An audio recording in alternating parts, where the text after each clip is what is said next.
Welcome to Anatomy with Dr. Gus.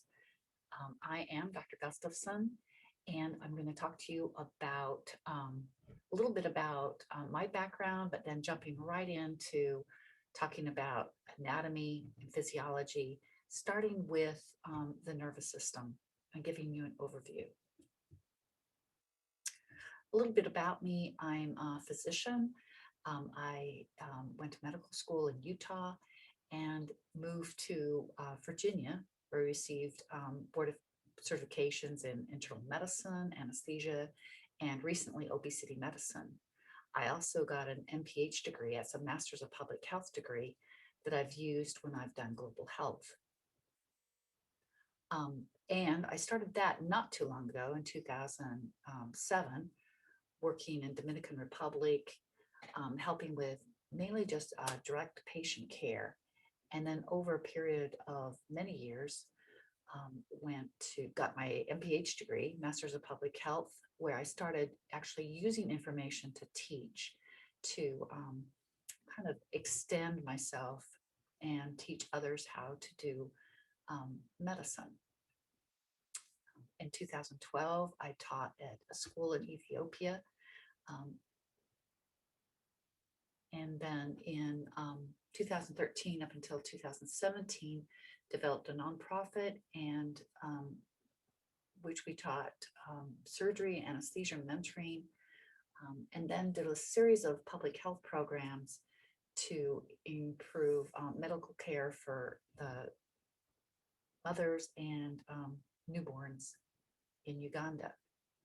And most recently, worked with Doctors Without Borders and went to South Sudan for a couple months, December and January of 2019. What I've come up with was a series of PowerPoints to explain about what most important information you really need to know, trying to get an idea of what the most important topics would be and how that would apply to taking care of patients both at home and abroad. So through this, I wanted to look at how you can explain information simply. And so my challenge has been to learn this information well enough to pick out the information that you really need to know and then explain it to you simply. So we're going to start with the nervous system. And this is just going to be an overview of some of the different parts of the nervous system. This is chosen because the nervous system has always, at least for me, been one of my most challenging topics. And as it turns out, most of my students at the university also have struggled with the nervous system. So we're going to take it down to just the basics. And the way I think of it is just having actually three brains. The neocortex, I call Einstein, the mammalian brain, the lion, and the reptilian brain, or the brainstem. And breaking those down, the thinking brain, that's our newest brain, the neocortex. Neo means new. The mammalian brain is next oldest. It's responsible for our emotions, our behavior to be social. And then the very oldest is represented by the reptilian brain. It keeps the heart beating, keeps the lungs breathing without even having to think about it. And that reptilian brain is extremely simple. It has three life choices. Should I eat it, run away, or leave it? The mammalian brain has a very strong dependency upon the group. Over evolution, it has become the part of the brain that's recognized that you are stronger, safer within a large group. It protects you against starvation. It encourages emotions so that you bond with others and you continue the species. Within that mammalian brain, you've got these hormones. The happy hormones that are actually generated within the mammalian brain are these four: serotonin. That's the one that is the mood stabilizer. That's the serotonin's the one that is targeted with antidepressant medications to increase the amount of serotonin. Dopamine is a reward hormone. Dopamine's released with pleasurable situations, but also eating. Oxytocin's always been called the love hormone because it's released with sex, childbirth, lactation, or breastfeeding. Um, Perhaps because nature wants you to take care of your young. And if you get that reward of the oxytocin with breastfeeding, you'll continue taking care of your young. And of course, endorphin is a very strong hormone, acts as a pain killer. And as you notice, endorphins released with in exercise.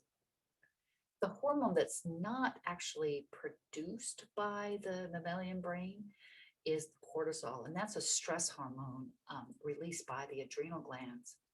It acts on the mammalian brain, but it makes you feel stressed, and it is one of those hormones that we'll come back to later when we get through the endocrine system. But that's just an overview of some of the hormones: stress hormones and happy hormones. Okay. First question, why do you think the feel-good hormones are so short-acting? And that's in comparison with that cortisol. That is a very long-acting hormone. But the feel-good hormones are very short-acting.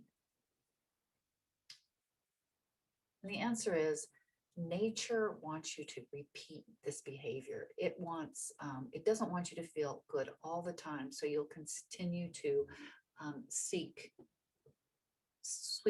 the company of others, seek reproducing. You'll also continually seek out food. If you only ate one meal and then that was it, won't continually eat. So it's mainly just keeping the species continued and also to prepare the organism for survival. The other thing about the mammalian brain is it's home to these emotions. It produces feel-good hormones, and it's also affected by that stress hormone, cortisol. The three main spots in the brain that you need to know about are the thalamus, the hypothalamus. Hypo means below, like a hypodermic needle goes below the thalamus. And the third is the pituitary. And all of these three produce hormones. Now, all of your input, all of your five senses enter the brain directly to the thalamus. And the thalamus is where all that information is integrated. That's where you learn. It's where your emotions. So as we get into the next topic, all of the things that can make you remember are encouraged from your five senses. Now, the reptilian brain, it has those three life choices, but it's also for your very survival. It's right at the base of your brain. Your heart keeps beating, your lungs keep breathing without you having to think about it. So then the neocortex is something that has been developed relatively recently over a period of the duration of humans. It has the ability to negotiate, create, but it also has this incredible power to judge. So it not only judges others, it judges things, it just judges situations, and it a lot of times like judges your decisions and makes you actually feel bad.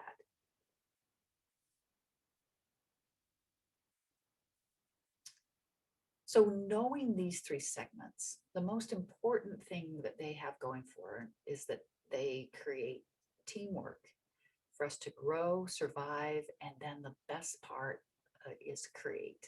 So creation is the best part about the neocortex.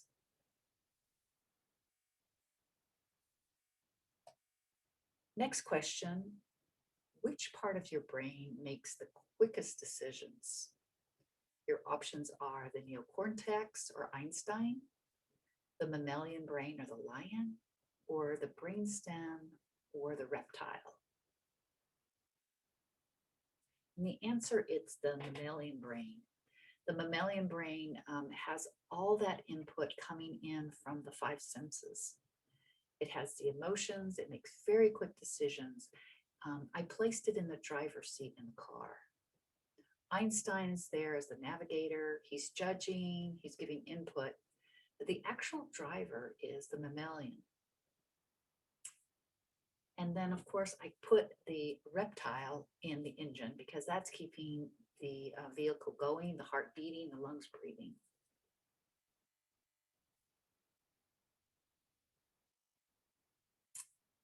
The mammalian brain has quick recall. It's got the hippocampus, which is part of the learning center. So when you're trying to take a test, for example, you're going to have an idea very quickly what the answer is.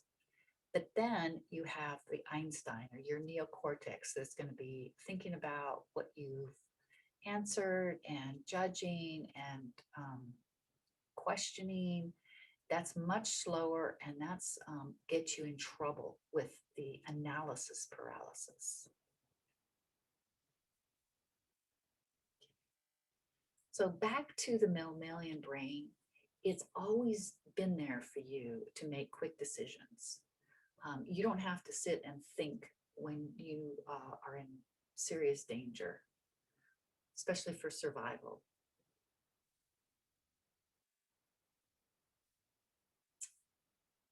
Okay, so back again. Which part of the brain receives immediate input from all of the five senses?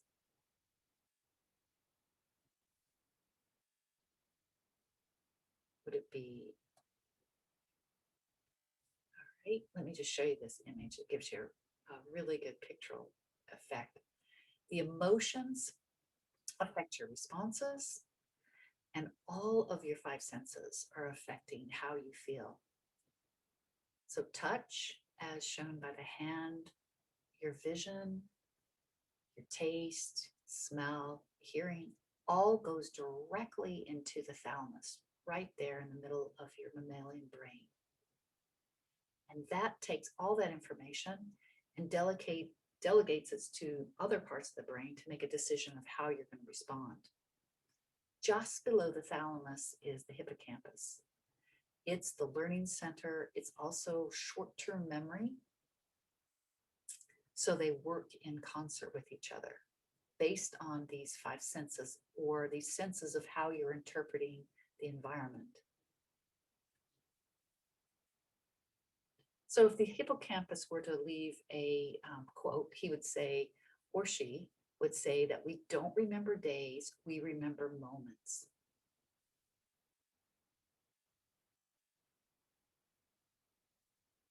So let's talk about what happens when there's a alteration of who is decided to be boss. This is an example that I picked of an overbearing neocortex. The neocortex would be shown by this overbearing parent yelling at the child, the midbrain, and saying that, you know, you're doing this and judging. This is what happens when people get depressed. They don't have enough happy hormones, not enough serotonin specifically is being released.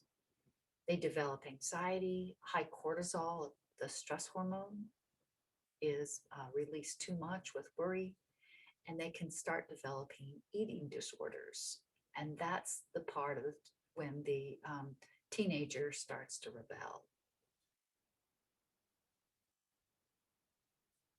Let me give you an example. Actually, this is my OBGYN. George Maximus.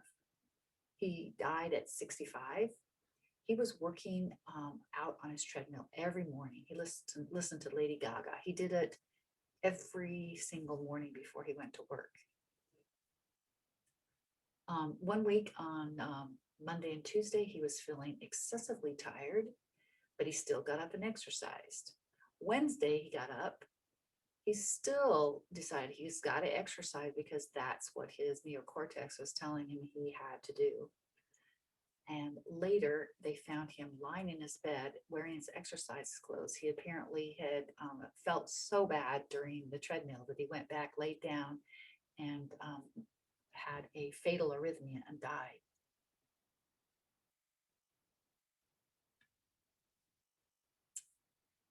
So my example, I love licorice, for example. And this, as I listen, if I were to listen to my mammalian brain, this is what it's telling me that I love. I love black licorice specifically. If I listen to my neocortex, it would say, it's got lots of sugar, let's look at the ingredients, you're so weak, why can't you just leave it alone? But from understanding the hierarchy of the brain, we understand that all these strong smells unlock memories. The memories that are stored deep in the hippocampus are released with the smells and flavor. And you have a feel-good hormone that's released with those flavors. Specifically, black licorice is associated with my father, who was a huge fan of black licorice. I remember a lot of memories when I eat the black licorice. But I also know that if I were to give up black licorice altogether, you end up with a rebellion. So if I deprive myself, it's most likely that I will eat licorice during periods of stress to allow a release of those feel-good hormones. So this is my quote. There are times when you need to put Einstein in the trunk of your car. So in summary of going over just the systems of the brain, just an overview, why you should listen to your mammalian brain. First, it has seniority. It's older in an evolutionary sense. It receives all the input from the five senses. You were born with all those senses. You weren't born with learning how to read and write or even speak, but you were all born with the five senses. And the just below the thalamus is the hippocampus, the center for learning, memories, your experiences. And of course, it does have all the feel-good hormones.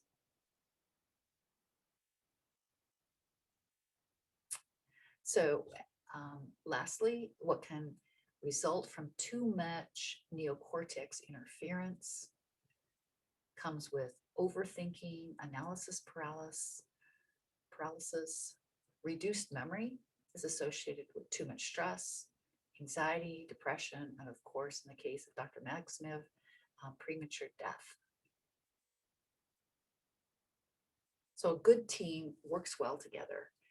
So it's important to know the strengths, but also appreciate the weaknesses and work well as a good team. So final thoughts, the force is within you. And just like the Star Wars, Luke says, I can't believe it. And Yoda says, that is why you fail. And that is the end. Any questions, leave it on my YouTube channel and I will be happy to answer them. Thank you.